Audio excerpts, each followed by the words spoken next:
నమస్తే అండి. ఇలాంటి బ్లౌజులు స్టిచ్ చేసేటప్పుడు సేఫ్ బెల్టులు ఉంటాయి కదా, వాటికి కింది వైపున ఖర్చు అనేది కనబడుతుంది. అంటే మనం సేఫ్ పట్టి స్టిచ్ చేసినప్పుడు అయితే కింది వైపున ఖర్చు అనేది కనబడుతుంది కదా, అలా కనబడకుండా ఉండడానికైతే ఇలా స్టిచ్ చేయండి ఫ్రెండ్స్. ఖర్చు అనేది కనబడకుండా ఉంటుంది. దీని కొరకైతే ముందుగా ఇలా 2 లైనింగ్ పీసులు, ఒకటి మెయిన్ పీస్ అంటే బ్లౌజ్ పీస్ ఏది ఉంటుందో అదైతే కావాలి. దాని కొరకైతే ఫస్ట్ లైనింగ్ పీస్ పెట్టండి. తర్వాత మధ్యలో బ్లౌజ్ పీస్, మనం ఏదైతే బ్లౌజ్ స్టిచ్ చేస్తున్నామో ఆ బ్లౌజ్ పీస్ అయితే పెట్టండి. పైనుంచి వెళ్ళి ఇంకొక లైనింగ్ పీస్ అయినా పెట్టుకోవచ్చు, లేకపోతే లైనింగ్ క్లాత్ లేకపోతే అందులో కలిసేది ఏ క్లాత్ అయినా పెట్టుకొని అయితే స్టిచ్ చేసుకోండి. అంటే మనకు సేపటిలో క్లాత్ లేనప్పుడు ఎక్స్ట్రా పీస్ వేసుకుంటాం కదా, అలా వేసుకొని అయితే మూడింటిని కలిపి ఒక స్టిచ్ అయితే వేసుకోండి. తర్వాత వీడియోలో చూపెట్టినట్టుగా ఒకవైపు మెయిన్ పీస్ అంటే మనం బ్లౌజ్ పీస్ ఉంటుంది కదా కుట్టేది, ఆ బ్లౌజ్ పీస్ని అయితే వేసుకొని ఇలా 2 లైనింగ్ పీసులు ఒకదానిపైన ఒకటి రావాలి. అంటే ఆ 2 లైనింగ్ పీస్ మధ్యలో ఖర్చు అనేది ఉండాలి ఫ్రెండ్స్. అర్థమవుతుంది కదా. ఆ 2 లైనింగ్ పీస్లో ఈ మనం ఫస్ట్ మూడింటిని కలిపి స్టిచ్ చేసుకున్న ఖర్చు అయితే ఉండాలి.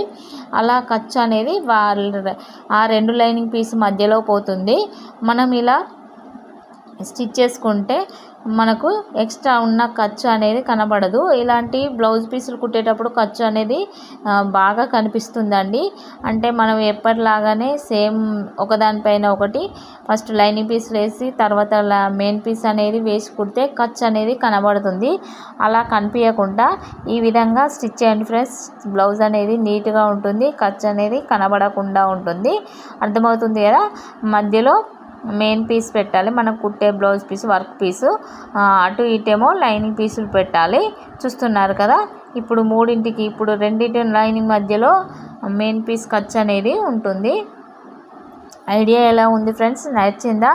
నచ్చితే మాత్రం ఒక లైక్ ఇవ్వండి. అలాగే ఛానల్ని సబ్స్క్రైబ్ చేయండి ఫ్రెండ్స్. ఎవరైనా కొత్తగా నా వీడియోస్ చూస్తున్న వారైతే ప్లీజ్ సబ్స్క్రైబ్ చేయండి, లైక్ చేయండి. నేను ఇంతగా ఎందుకు అడుగుతున్నానంటే ఛానల్ స్టార్ట్ చేసి ఇప్పటికీ 6 నెలలు అవుతుంది. నాకు 140 కూడా సబ్స్క్రైబర్ రాలేదండి. అలాగే వ్యూస్ కూడా రావడం లేదు. ప్లీజ్ కొంచెం సపోర్ట్ ఇవ్వండి ఫ్రెండ్స్. ఇప్పుడు శ్రావణ మాసం కదా, అసలు వీడియో పెట్టడానికి కూడా టైం ఉండలేదు. గిరాకీ అనేది బాగుంటుంది కదా. ఇప్పుడు టైలర్స్ అందరూ బాగా బిజీలో ఉంటారు కదా. ప్లీజ్ కొంచెం సపోర్ట్ ఇవ్వండి. ఎంత బిజీలో ఉన్నా రోజుకొక వీడియో పెట్టాలని నేను